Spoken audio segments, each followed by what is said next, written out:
Hey guys, Tim Clark here. Tim Clark's Garage. Uh,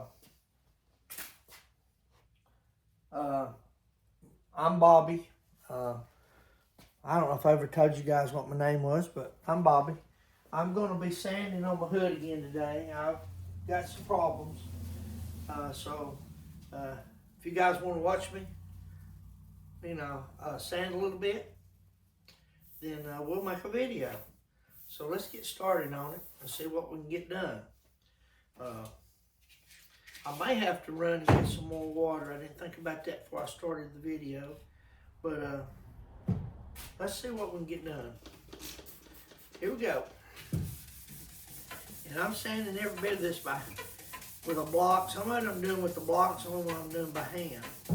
So I'm trying to get this even back out because it was a mess over here where evidently I got too much paint in one area before it cured out, and it caused problems. Some of you guys that paint knows what I'm talking about. I didn't let it sit and cure out long enough, and I got some lifting and cracking, or whatever you want to call it, over here in this corner, and there's some over there too on that side of the hood.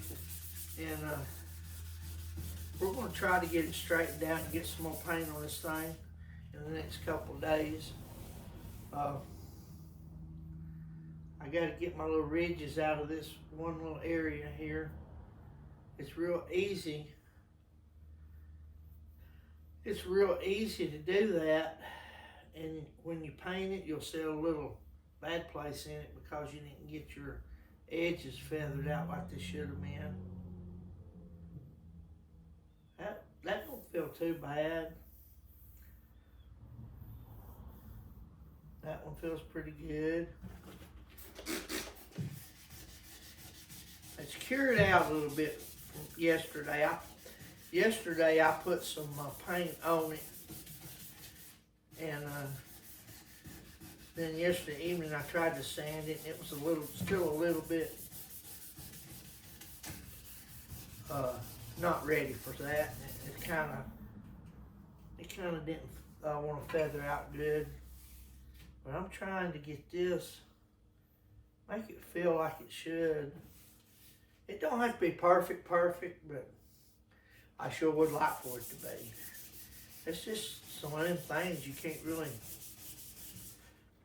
can't really do much with. It's me. It ain't my equipment. It ain't my paint. It's just me getting in too big of a hurry. That's all it is. And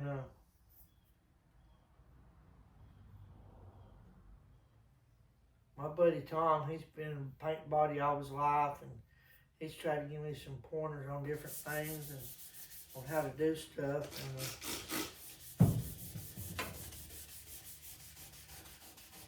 And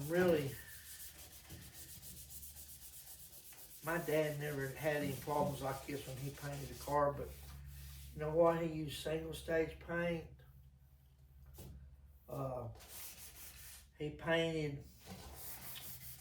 He would get one ready. My dad would paint cars outside. I don't know if you guys know anybody that does that, but my dad would paint cars outside. He would get them ready that evening. Of course, he'd wait till it was a lot warmer weather than what I've got right here. And he would get them ready that evening. And then the next morning, he'd get up early. I mean, right at daylight. And he'd start spraying that car or truck, whatever it was he was painting at the time. And he was not a professional either, but he had painted, he learned how to paint cars from, I think my Uncle Bobby on my mama's side, my mama's brother, showed him how to do that. They used to travel and paint Gulf Oil Company's service trucks and things like that. They painted them orange and white. You know, they would get a plain Jane white truck in, and him and my Uncle Bobby would travel around to the different states and stuff, and they would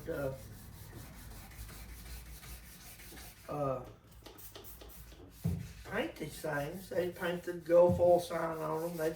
They'd paint them orange where they went into orange, you know. It'd be a plain white truck, and they just had to put some orange. I forget how they, I don't know how they did it. I was little, but I remember some of the trucks,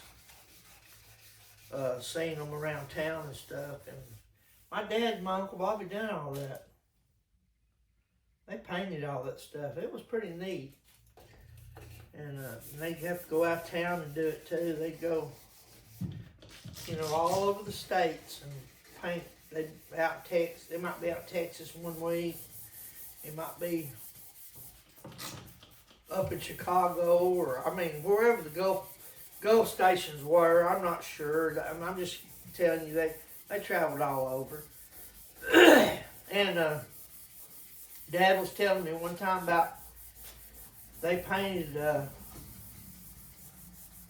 some of the trucks in Texas. They painted several. You know, Gulf always furnished a place for them to paint them and everything. Well, him and my Uncle Bobby had painted 2 or 3 trucks. Let me move this out of my way. Us short people gotta have our stools. Anyhow, him and my Uncle Bobby had painted several trucks. Well, they painted one, and they had to take it, they had to move it so they could paint another one. And it has, you know, let it sit a little while and tack up good. But they set it outside. It might have been a couple of them. Dad was telling me about this. I wasn't there, but and they had painted at least one, as well as I can remember, and let it set up and tack, and they untaped it and set it outside. Well, while they were inside working on another one, either getting it ready or painting or whatever they was doing with it, it came up a sandstorm. And he said they went back out there and got that truck, and he said it looked horrible. When they went out there and got it, said they didn't know that sandstorm, or it might have been a dust storm in Texas. But anyway, he said it was just like it was sandblasted, and they had to start over on it. He said it was actually worse trying to redo it than it was when they did it the first time. And I can understand that. I mean, I'm having the same problem with this hood right here. But I should have took my time a little more on this hood, because it's, you know, I've got to figure out how to get this done. Because I want to start driving my Sassy again. And I've got a lot of stuff to do. I've got a show coming up. I've got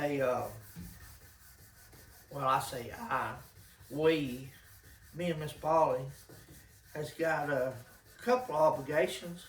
Not really obligations, but, you know, places people wants us to be here in the next week. See, next week? Yeah, next week on the 10th, we're having a special thing here at one of our cruise-ins. Mr. Barry Goodman. I probably messed his last name up. I'm sorry, Barry. He asked me if we would come out on the 10th and display our car. He's going to have all the Tri-5s parked in one area together for a man that I can't remember the man's name, that's going through some health problems, and he loves old 55, 56, 57 Chevrolets, so he's wanting to put on a display for him, you know. So hopefully keep his spirits up, help him, you know what I mean? And that's a good thing, to help people like that. I really, really, really want to be there. And I've got to get this hood done. If I had the money, I'd pay somebody to do it, but I don't have the money. I don't have the money for that. It's costing me enough, me just buying materials without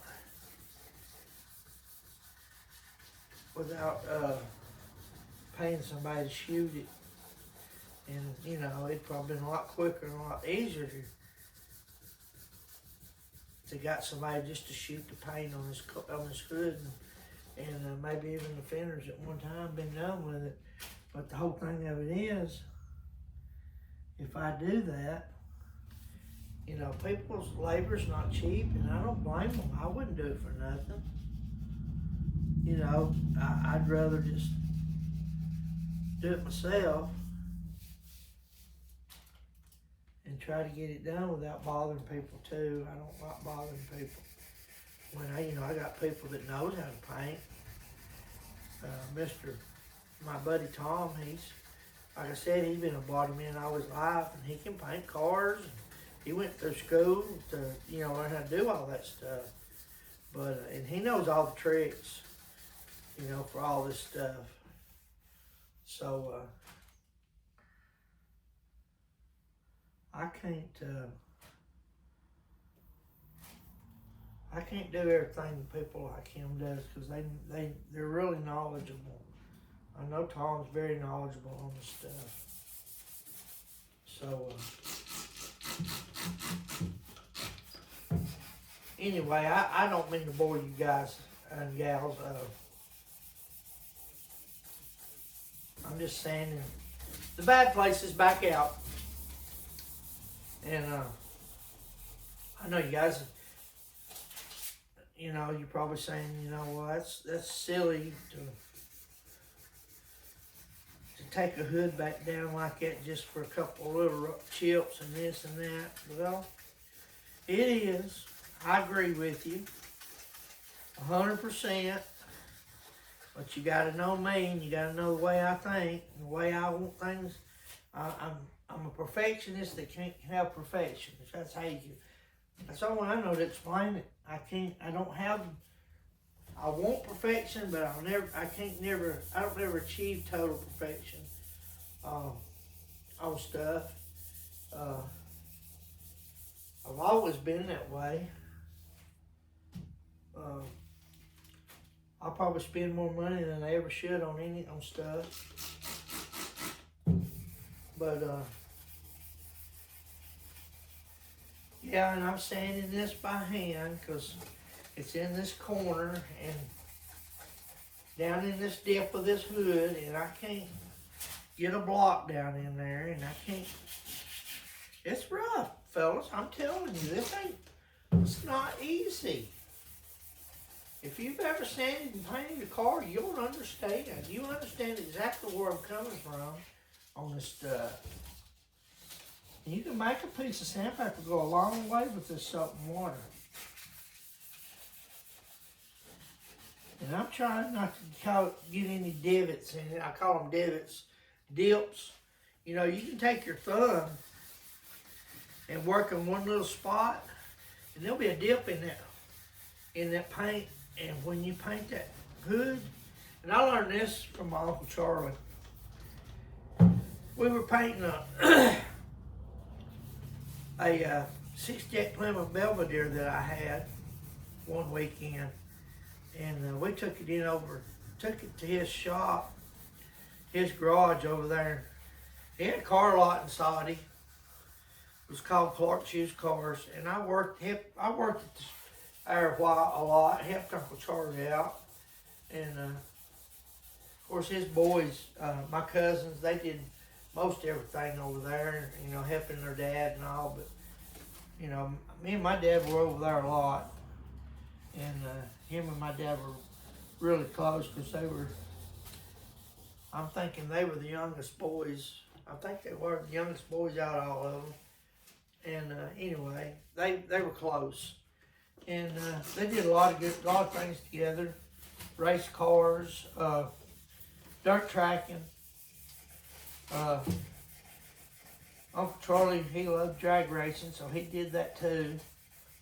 He didn't do it so much later in life, but when I was a boy growing up, he did do the drag racing, and he street race or he drag raced with a street car.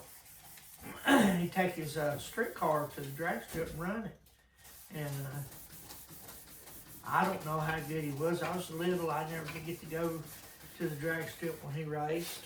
But anyhow, he had that car lot. Excuse me. And he had, we'd go to the auction on Friday nights, and he'd buy cars and put them out there on his lot for sale, you know, buy here, pay here a lot.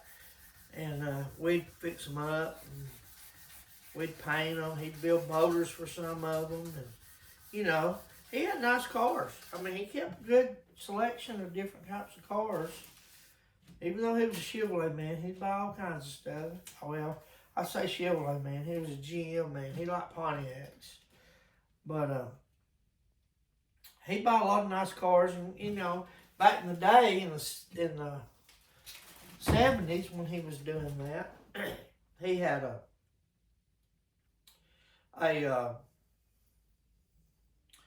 how you say it? He could go buy cars to put on his lot at the auction. Well, he always went down to the auction in Georgia, and he'd buy them little cars, pretty nice little cars. Some of them were, you know, super sports and things like that. He'd buy Malibus, and he'd buy GTOs, and he'd buy Pontiac Le Manses, and you know, Impalas. He bought attractive cars. He got those cars cheap. You going through the auction, you know, that back then in the 70s, late 60s, early 70s, he could get them cars from sometimes $300 on up to about $800. He wouldn't give a whole lot for them, and he buy 3 or 4 at a time. So we'd all go down there with him and drive them back. He'd have to have people to drive the cars back to the lot, and he'd buy them, and we'd drive them back, and he wouldn't keep them long. Somebody would come along, want it within a week or two, or a few days, they'd come and buy it, and trade in a car. Sometimes they'd trade in a car as good as the one they were getting because they wanted something different. But that's looking pretty good, fellas. I wish I could see that. I would bring Yo here, but I don't know if it would even help you to understand what I'm doing here. But anyway, that was part of my growing up. So I hung out with Uncle Charlie, his car lot. Daddy kept his race car there. We'd work on race car, build motors, things like that. Go to the races on the weekends when we wasn't we'd go to the auction sometimes on Friday night, Saturday night, and then we'd race too. So it was a lot of fun growing up around my uncles and my dad. I had some good uncles, I'm telling you. I really enjoyed hanging around them guys because they were very knowledgeable. My Uncle James, he was a car painter. He painted cars. He painted houses, cars. He worked for the railroad some and painted box cars. Did that. Raised some wonderful kids. I had some good cousins. But I can remember after I'd turned, I guess 25 or so, I bought me a 85 model Ford Ranger, brand new, and it was a bandit edition. I don't know how many of you guys remember the bandit edition, but it was silver and red, had red interior. It had the bandit stripes on it, and it was basically a silver truck. But anyway, I drove the truck for a few years, And then I sold it to my dad. My dad needed a truck to work out of, so he bought it from me and finished paying it off. I owed a little bit on it, and I wanted something different, so he bought the truck from me. And anyhow, and he drove it for, Lord have mercy, he drove that truck forever. My dad was one to not really ever get rid of anything. I mean, he would drive it till the wheels fell off of him. But anyhow, he sold the truck to a friend of my uncle's. He was a preacher. Had a little church down there in Rossville. But I can't remember his name. I think it was Mr. Lowry, Brother Lowry, or whatever. Anyhow, my Uncle James painted that truck after my dad had drove it and worked out of it. And you know, when you work construction and you use a truck, you use a truck. It had some problems. My Uncle James painted that truck. I was over there the day he finished it. That was the prettiest paint job, and he put it back silver. But he didn't put the bandit stripes and stuff back on it. It was just a little plain Jane little silver truck, and he got done with it. But anyway, the truck came out from the dealership. I don't know if the dealership done it or what, but it had nice wheels and stuff on it anyway. And Uncle James painted it, got it back looking really good, like it was new again. And I don't know where it went to from there, but anyway, that was just one of my experiences watching my Uncle James paint a car. He was good at what he done. I had several uncles that was good at what they done.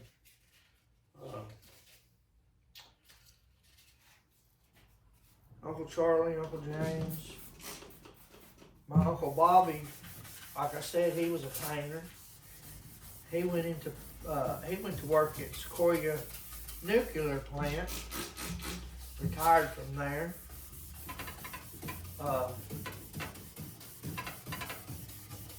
He was a painter there. That's what he done. But he painted all his life too. My grandpa Williams, he was a painter. I think that's where my Uncle James and Uncle Bobby, that was their daddies. That's where they got their painting abilities and stuff from. But my grandpa Williams, Grandpa Bill, his name was Bill Williams, or William Williams, I forget how, anyway, everybody called him Bill. He was a house painter. Never painted a car or anything like that I know of, but he had some good painting abilities. And I think that's where it got to a lot of us, or a lot of my uncles, my two uncles from his side of the family, my Grandpa Bill's kids, got them into painting, and they just evolved from painting houses to cars. You know, my dad, he painted houses. My Uncle Charlie painted houses. They were just painters. Of course, Dad was he liked everything. He did block work, brickwork, rock work, stuccos, built houses. He was just an all-around master of things, you know. I know. I hope I ain't boring you guys. I'm working and talking. I know my history probably doesn't matter to you guys at all, but I'm trying to keep y'all entertained. And anyhow, my life has been very well blessed, very blessed, very, oh, that was terrible. My life has been really blessed with good men in my life, good inspirers, you know. Everybody, every young man, every lady, every young lady, every girl growing up, they all need inspiration from, you know. I found out that my sisters, they learned a lot from my dad, especially my older sister. Well, she's 2 years younger than me, I think, but she's learned a lot from my dad. She's got his work ability. She's a workaholic. She don't never quit working. She works 24/7, I reckon. But I believe when she's sleeping, she's still thinking about work. That's just the kind of person she is. And she's good-hearted, and she gives and gives and gives. And got 2 boys of her own. Had 3, but unfortunately one of them passed away in a house fire. But and she ain't never got over that, and I don't think she ever will, and I guess she shouldn't, you know. I mean, life goes on, but it's hard. But anyhow, that's just me rattling on, talking, and about this and that and the other thing, while I'm trying to fix one of my mess ups. I sure hope my next paint covers this mess over here. It's really got me bothered, because I really don't want to have to sand this hood back down again.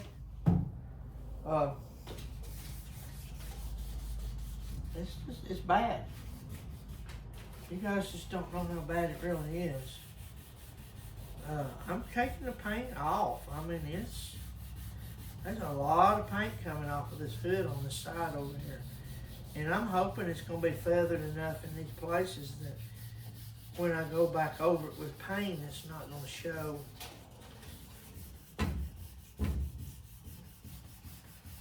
Sometimes I think it'd be better, but this hood's done been body worked.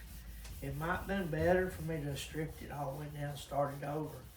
But if I'm going to do all that, in the shape this hood was in when I done the body work, I'd just soon buy another hood and not mess with this hood to put all that work into it, you know. But since I've done the body work and you know, it's on the car and it's adjusted, I'm just going to go ahead and sand it down and try to make it look right. I know I'm going to have to re-paper the car again. I'm going to tear all this paper off and redo it. It's just not easy. That's just what I'm trying to say, guys. It's just, and I'm not trying to be a Debbie Downer, because I'm trying to stay upbeat.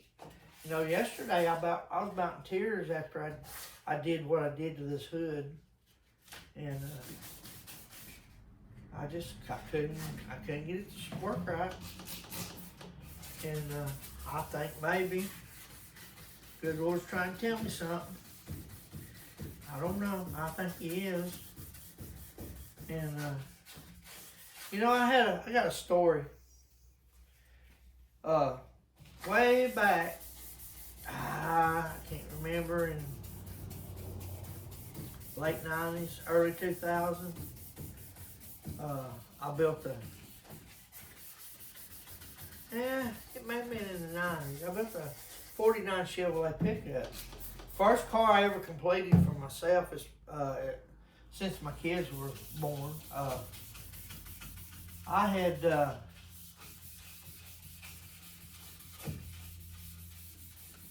called my family, or I had my brother-in-law and my son.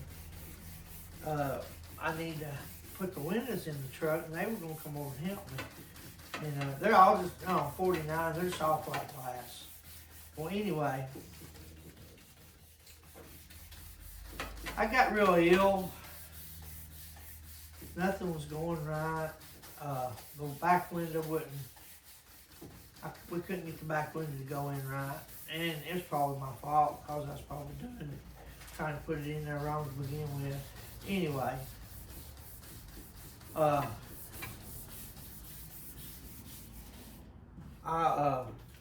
We got the back window in. Me and my brother-in-law, which he's not my brother-in-law anymore. I miss that guy. But anyhow,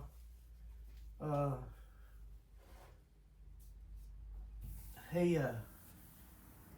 helped me. Him and my son helped me. I think I made my son a little ill, because I was ill. My son's kind of laid back and never, you know, he don't never say much about anything. But and he was young back then. He's probably 17 or so. But anyway, I have helped me put windows in the truck. Well, we put the front windows in. You know, it's a split window truck. It had got two flat pieces of glass in the front of it, and we got them in. One of them cracked. Well, it was cracked in the corner or whatever, and I was already getting ill. Well, we moved around to the back, put the back window in it, and, you know, in a 49, and them 49 Chevrolet trucks, and they got little small back windows in them. And anyhow, I got the window in, and I was fussing and going on like I used to do a long time ago. And I'm not so bad as I used to be, but anyhow, we were putting it in there. My son got a little ill with me because he thought I was mad at them for helping me, but it wasn't that at all. I was just frustrated. And anyway, he said a few things, and I understood. But we got the window in, got it all put in there and everything. And I got my Windex and my paper towels and went to clean the window. And as soon as I wiped on that window cracked all the way across. It just cracked all the way across. And I was like, oh my, and that made me really mad. I mean, and you know, there's not nothing you can do about stuff like that. Things like that happen. But yeah, I got ill about it, and anyway, him and my brother-in-law, my son Tommy went back in the house, and my brother-in-law Rodney, he left, and they were both kind of mad at me, but I wasn't mad at them. It wasn't their fault. It's just me being me, and it didn't mean anything by it to them at all, because I appreciated their help. But anyway, the window cracked. I was ill, so I closed the garage up and went in the house. Well, I didn't know. Wait a minute. I talked to my sister first. My sister was there with, you know, she was married to Rodney at the time. And I asked her, I said, do you mind going by the glass place and getting me another piece of glass cut? I took the window back out. Anyway, she said, no, I'll take it over there. So she took it over there.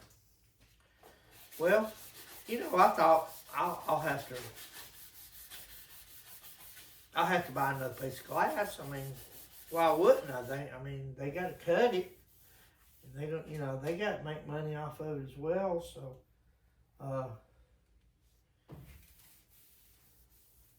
anyway, she called me. She said, I got your piece of glass cut. I said, okay. And I said, well, how much was it? And she said, Lord, it was high. She said, you know, she's messing with me. She said, they charged me this and that. I forget what it was. Anyhow. And then she said, no, I'm just kidding. They told me they weren't going to charge you nothing for cutting it. And I'm like, you know what? And then immediately it hit me. Even though I was being mean, ill, being the way I was about that old truck, and I realized God had blessed me. I mean, even though that had happened to me, and you know, it's just material things anyhow, but even though that had happened to me,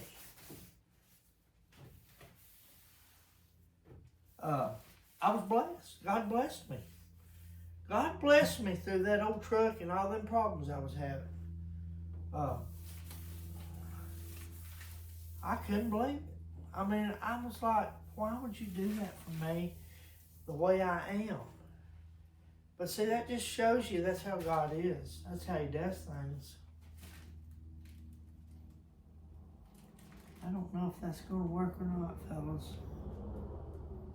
I really don't. I'm kind of wanting to go ahead and sand all that out.